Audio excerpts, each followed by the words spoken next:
Bonjour à toutes et à tous, j'espère que vous allez bien. Je fais cet enregistrement dehors pendant que je marche. Donc j'espère que voilà, le vent ne sera pas trop présent et que l'enregistrement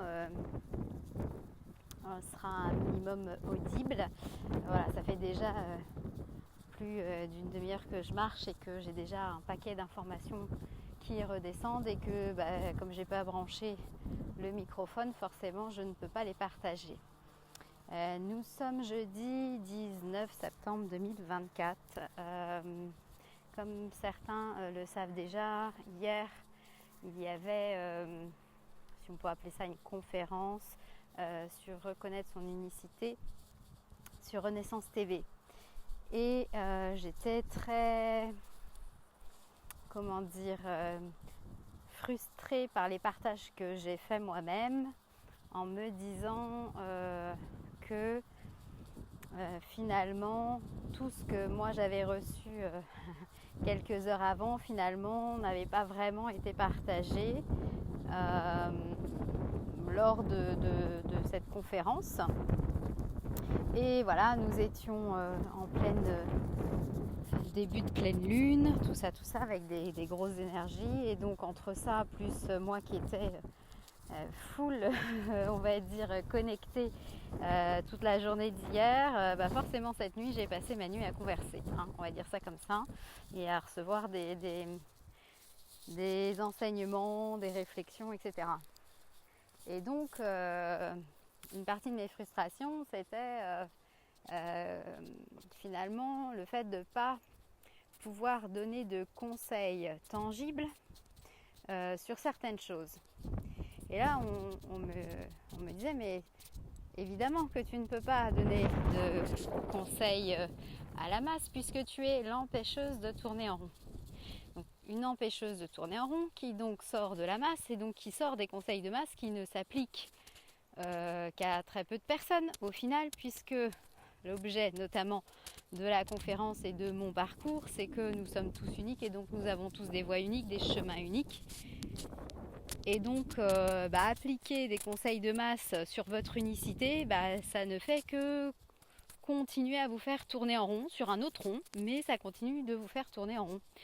Et l'exemple qu'il me donnait, c'était finalement c'est comme celles et ceux qui au final se retrouvent encore à faire le dernier régime à la mode qui bizarrement ne fonctionne pas et qui se flagellent parce que ça n'a encore pas marché. Donc soit c'est parce qu'elles n'ont pas réussi, soit c'est parce que elles vont toujours s'auto-flageller sur et pourquoi elles se sont fait encore avoir, etc., etc. Bon bref. Donc finalement, ça ne fait que enliser et embourber une énième fois plutôt que finalement redonner de la souveraineté à l'être. Donc ça, c'était le premier partage qui m'est venu dans la reconnaissance de notre unicité. Nous avons donc tous des partages uniques, des chemins uniques, des façons de vivre, de faire, de recevoir uniques.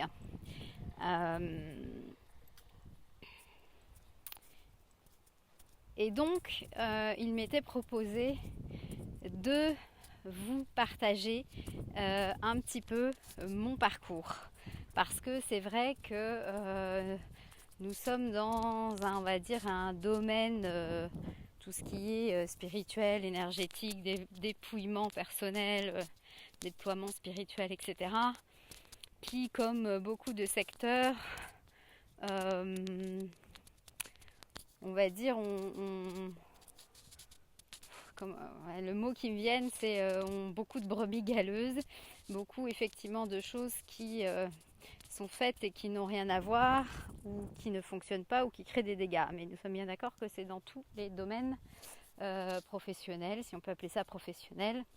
Voilà, que ce soit aussi bien dans le yoga ou dans... Voilà, bref. Donc, mon parcours, et vous allez comprendre aussi qu'il n'a pas été si, pas forcément, je vais pas dire pas si facile, mais en tout cas j'ai appris par moi-même et j'ai été initiée par moi-même, et mon parcours d'aujourd'hui me permet de comprendre certaines postures de ma mère spirituelle vis-à-vis de moi quand j'étais dans mes débuts et que j'étais, on va dire, l'enfant qui n'arrête pas de dire à sa mère mais pourquoi tu m'apprends pas, mais pourquoi tu m'expliques pas, mais pourquoi, et que elle rentrait à l'intérieur d'elle-même en disant non, en trouvant des subterfuges, etc. Maintenant je le comprends pourquoi. Donc j'ai eu des réouvertures parce qu'évidemment au vu de mon contexte de vie, ce que j'ai compris bien plus tard, j'avais effectivement, je suis venue avec certaines choses à la naissance que j'ai refermées, comme beaucoup d'entre vous, en termes de mécanismes de survie. Voilà. Et arrivé en 2010, si je ne me trompe pas trop dans les dates, j'étais rendue à un point dans ma vie où ça n'allait plus du tout, j'étais perdue, le corps lâchait, enfin bon, bref. Et on m'a donné une carte de visite en me disant, bah tiens, il y a cette personne-là qui pourra certainement t'aider, va la voir. Donc je vais voir celle qui du coup deviendra ma mère spirituelle par la suite. Et au cours de la consultation, elle commence à me dire mais vous rêvez? Moi je la regarde, je dis bah oui, comme tout le monde. Elle me dit non, pas vraiment comme tout le monde. Bon, puis ça, elle voit bien que ça fait un flop total. Et ce flop total, il est dû que dans mes croyances, il n'y avait déjà que la voyance et la médiumnité qui existaient, c'est-à-dire les gens qui lisent dans des cartes, qui interprètent des cartes, qui ont des flashs, et ceux qui ont la possibilité de voir et de discuter avec la sphère des défunts. Voilà, donc pour moi il n'existait que ça, et que si on n'était pas né avec ça, si on n'était pas comme ça depuis tout petit, bah, c'est pas des choses qui forcément s'apprenaient, et donc bah, c'était pas ce que j'étais, quoi. Et donc voilà, donc son premier appel du pied, si on peut dire ça comme ça, a fait un gros flop. Et puis à la fin de la séance, elle me dit que le jour où je partirais définitivement de mon emploi, les portes allaient s'ouvrir en grand. Bon, là encore, je n'ai rien compris à ce qu'elle m'a dit. Et ça ne m'est pas du tout... Mais c'est comme si qu'elle ne m'avait pas dit ça, quoi. M'ouvrir en grand de quoi? Peut-être d'opportunités. Moi, j'ai vu ça comme des opportunités de voir les choses plus claires, plus clairement sur ce que je voulais faire, ou avoir des débouchés, voilà. Parce qu'à l'époque, je voulais donc être à plein temps professeur de danse, parce que je l'étais, mais pas complètement à plein temps. Et effectivement, au moment où j'ai pu quitter mon emploi, parce que là aussi ça a été un long parcours, donc j'étais dans un état physique, psychique, émotionnel proche de zéro, hein. C'était quand même très très compliqué, une fatigue extrême. Voilà, comme je vous l'ai dit auparavant, mon corps était vraiment en train de lâcher. Et effectivement, dès les premières nuits qui ont suivi, j'ai eu le droit aux ouvertures, à des initiations qui sont aussi des initiations, mais qui sont clairement pas du tout confortables, puisque comme vous êtes en basse vibration et qu'en plus vous avez forcément des nettoyages à faire de tous vos corps émotionnels, etc., qui sont aussi liés à des nettoyages d'autres espaces-temps, on va dire ça comme ça. Et il se passe plein de choses les nuits pas du tout sympathiques, et qu'il faut non seulement être en capacité de vivre dans le moment, d'essayer de comprendre ce qui se passe, mais aussi le jour, parce que forcément ça vous suit le jour. Donc j'ai eu la chance d'être accompagnée par cette femme qui donc m'a expliqué beaucoup de choses et qui m'a énormément aidée dans toute cette période-là, qui a duré un bon 2 ans où j'avais pas une nuit, où c'était pas hard, on va dire ça comme ça.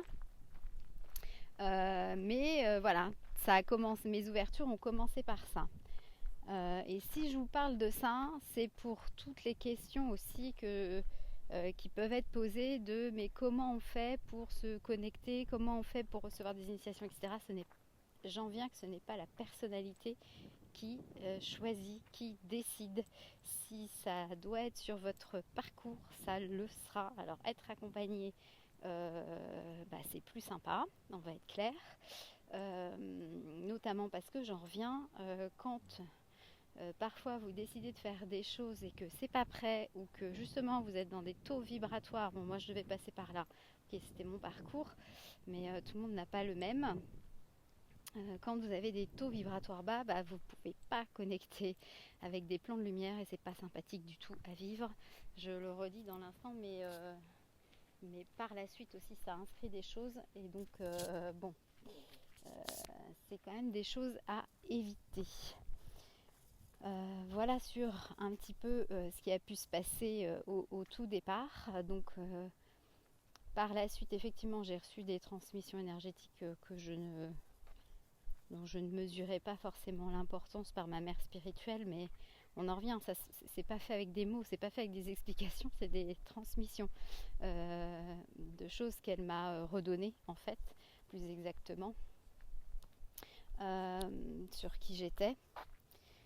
Pour dans plus ou moins les semaines qui suivaient, mais aussi encore, c'est encore je pense en déploiement à l'heure actuelle. Et donc voilà, et donc grâce à cette femme qui m'a petit à petit aussi poussée à faire des soins énergétiques, des peintures, etc. J'ai comme tout le monde cherché des coups de tampon, c'est-à-dire que je suis allée faire des formations de Reiki, niveau 1, niveau 2, niveau 3, Reiki Karuna, bon bref, tout ce qui finalement ne me sert pas parce qu'en plus ça ne me parle pas du tout. Mais bon, c'était des expériences à vivre pour comprendre encore une fois l'unicité de pas de protocole, mais encore oui, j'ai pas d'autre mot, l'unicité de qui j'étais. À voyager sur différents espaces et à reconnaître justement l'unicité de l'être avec lequel je suis en œuvre, voilà, et que on peut pas appliquer, en tout cas pour moi ça ne fonctionne pas, appliquer des protocoles, surtout quand vous faites partie de celles et ceux, et nous sommes nombreux, qui avaient, on va dire, des unicités fortes, c'est-à-dire que votre multidimensionnalité est très large.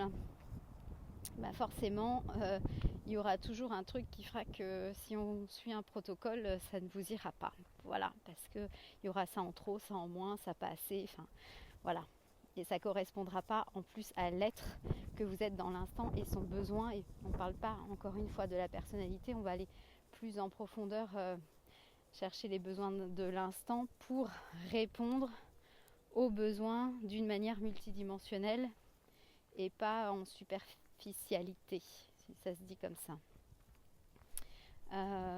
Et donc voilà, donc j'ai été initiée énormément les nuits. J'ai effectivement suivi également des retraites de channeling pour finalement, et je le remercie encore pour cette personne qui en fait dès le premier atelier, voilà, au départ on découvre, on ne sait pas exactement ce à quoi ça correspond, et puis quand on rentre pas dans le moule et qu'on suit pas ce qui est annoncé, du coup il y a notre juge intérieur qui va dire voilà, t'es pas encore capable de ça, et puis t'as pas écouté, et puis bon voilà, il y a tous ces jugements qui se mettent en route. Voilà, moi j'ai eu et j'ai encore beaucoup de travail sur ce détail-là, si on peut dire ça comme ça, sur le jugement, de bien faire attention à la différence entre jugement et fait, et justement rectifier dès qu'on est dans le jugement. Et c'est un gros travail, enfin ça a été un très gros travail et ça l'est encore pour qui je suis actuellement. Et en fait, voilà, à la fin plus ou moins du premier atelier, bah, la personne nous demandait comment ça s'était passé, etc. Et donc moi je lui ai expliqué. Et, euh, et donc il a vu que je me jugeais, que j'étais déçue aussi finalement de ne pas avoir réussi, etc. Et là il m'explique, il me dit mais en fait n'aurais-tu pas compris que en fait tu as canalisé avant même que moi je parle en fait, et donc c'était déjà terminé presque quand moi j'ai commencé. Et là, bah, surprise quoi, on tombe des nues, il n'y a pas d'autre mot, parce que du coup il y a quelqu'un qui nous explique, et c'est un peu le parcours de ma vie, c'est que, et de comment, en tout cas sur mon chemin, ça s'est mis en place comme ça, c'est que je n'ai pas forcément euh, reçu d'enseignement de la part d'êtres humains, si on peut dire ça comme ça. En tout cas dans mes capacités et dans toutes mes ouvertures qui continuent bien évidemment. Mais cependant, c'est pas de la validation que j'ai eue par l'extérieur, mais des explications sur ce que je pouvais vivre, ce que je pouvais faire et ce qui est et était à l'époque. Euh, et donc c'est pour ça que c'est compliqué pour moi de donner des conseils un peu à l'emporte-pièce, parce qu'en fait tout va dépendre de votre chemin, et c'est pour ça que je suis très attachée aux consultations individuelles, parce qu'en fait les conseils qui vont vous être donnés, déjà souvent vous avez une grosse latitude, c'est-à-dire on va pas vous dire il faut que tu fasses ça comme ça, on va vous donner des exemples, voilà, des exemples sur concrètement ce qui serait intéressant pour vous de mettre en place, et après vous décidez dans quelle mesure vous mettez en place, comment, quoi, etc. Et évidemment, comme ça a aussi une portée vibratoire, vous allez être aidé. Ce n'est pas que des mots et que des conseils, on va dire, comme ça, sans substance. Il y a une énergie vibratoire qui s'installe pour justement vous aider à mettre en place certaines choses, à comprendre certaines choses, mais après ça vous appartient, vous suivez ou vous suivez pas, là après voilà, ça vous appartient. Et donc voilà, moi mon chemin a été dans ce sens là. Alors je sais qu'il y a d'autres personnes voilà, qui auront appris par des initiations faites en stage. Il y a des personnes, voilà, on est tous différents. Moi, c'est voilà, pas mon expérience jusqu'à présent, et ça me dit toujours, chaque fois que je regarde des choses, ça me dit non. Voilà, donc je suis ce non, parce que je sais qu'effectivement, ça m'apportera strictement rien. Par contre, effectivement, j'ai pu avoir des reconnexions et des explications sur comment pas dire comment je fonctionnais, mais en tout cas, oui, j'ai pas d'autres mots, des explications sur ce que je vivais. Et donc, en ayant des explications sur ce qu'on vit, qui n'est pas forcément commun, on va dire ça comme ça, à tout le monde, surtout quand c'est inné, on se rend pas compte que c'est pas commun. Voilà, on va dire, je vais dire ça comme ça.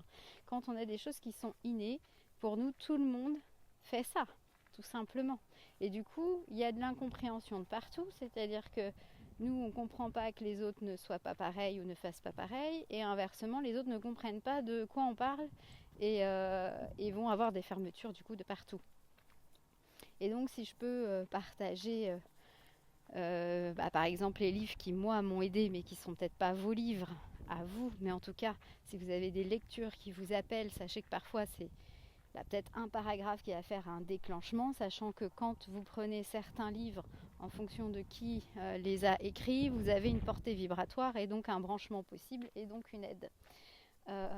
Donc personnellement, j'ai les livres de Daniel Meroy sur Yeshua, tout ça, qui m'ont fait des reconnexions extraordinaires. Enfin, en tout cas, moi, c'est comme ça que ça s'est passé. J'ai compris pourquoi après. Et j'ai aussi, en fait, dans ces livres-là, vu des phrases que moi je pouvais dire, qui avaient une portée, qui faisaient sens en moi, mais pas dans mon mental, et que personne ne comprenait autour de moi, et que je n'étais pas en capacité d'exprimer et d'expliquer ce que ça voulait dire, voilà, avec des phrases et des mots, et je les retrouvais dans ces livres-là. Et du coup, ça m'a ramené aussi justement de la confiance sur ce que je pouvais ressentir, ce que je pouvais dire, qui je pouvais être, tout simplement. Donc ça a été certaines étapes. J'ai aussi, par exemple, eu le livre de Sri Aurobindo, À l'aube de la nouvelle conscience, par rapport à tout ce qui est conscience corporelle, de ce que moi j'ai toujours vécu, tout ce que j'ai toujours plus ou moins défendu, qui pouvait être aussi justement un peu à contre-courant dans le développement personnel et spirituel. Et là, du coup, j'avais une explication claire sur ce que moi je vivais. Donc, j'ai pas appris forcément de choses que je vais retransmettre. Mais par contre, ça m'a expliqué ce que je vivais et que c'était vraiment possible. Parce qu'effectivement, quand on est entouré de gens qui sont extrêmement différents de nous, puisque justement nous sommes uniques, c'est aussi un peu compliqué de ne pas se remettre sans arrêt en question et en cause sur ce qu'on vit, sur ce qu'on ressent, sachant que parfois on en revient, on ne peut pas forcément expliquer avec des mots, avec un mental, par le mental. J'ai pas d'autre explication que ça. Donc voilà un petit peu mon parcours, comment moi je fonctionne. Donc je sais que c'est pas courant, et c'est justement pour ça que j'accompagne dans ces chemins uniques que vous pouvez avoir dans votre unicité. Donc c'est un peu comme j'expliquais quand je donnais des cours de danse. Je n'essaye pas de faire des mini-moi. J'essaye justement de donner des compréhensions, des clés en fonction de qui vous êtes, aussi bien dans les consultations de manière transmission énergétique, mais aussi effectivement par des compréhensions, par des mots qui ont une portée vibratoire, pour que vous-même vous puissiez être souverain en fait dans votre chemin, puisque l'idée est donc d'incarner sa souveraineté, son unicité, et pas qu'il y ait sans arrêt quelqu'un de l'extérieur qui vous valide et qui vous dise oui, moi je suis d'accord, moi je suis pas d'accord, mais peut-être qu'en fait si tu faisais comme ci, peut-être que l'idée, alors en gardant toujours des ouvertures sur ce qui se fait aux alentours, on en revient à ça, plus aussi vous vous accueillez dans qui vous êtes, plus vous comprenez votre unicité, plus vous êtes en capacité de comprendre que vous êtes différent et que donc l'autre est aussi différent. Et donc d'apprendre de ces différences. Voilà, ce n'est que des chemins d'ouverture, tout ça.